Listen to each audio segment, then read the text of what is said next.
Okay, so the next piece of writing that you're going to do is report writing, and you're going to report on what it is that you have done and learned so far in the Octopus's Garden to answer our big question, which is a research question: what is a 21st century classroom? Now, a report explains something you have researched, and it does this really, really clearly. A report analyses, describes and makes recommendations, and in your case you have analysed lots and lots of different furniture, walls, all that kind of stuff. You're going to describe what you found out and you're going to make some recommendations, and that's what your presentation is doing. It's making the recommendations to Dr. Stewart and Mr. David. So our learning intention for our report for the Octopus Garden project is we're going to write a report that analyses and describes what you did in the Octopus Garden project. You're going to recommend what you think a 21st century classroom needs based on your research and the understanding that you have from this project.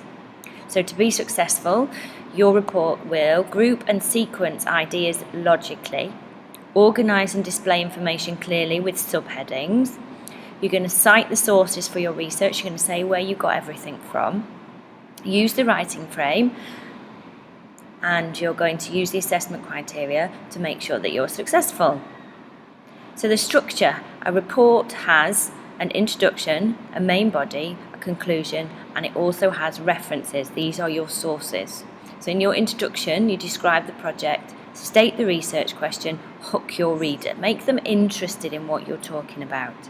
In your main body is your research and your analysis.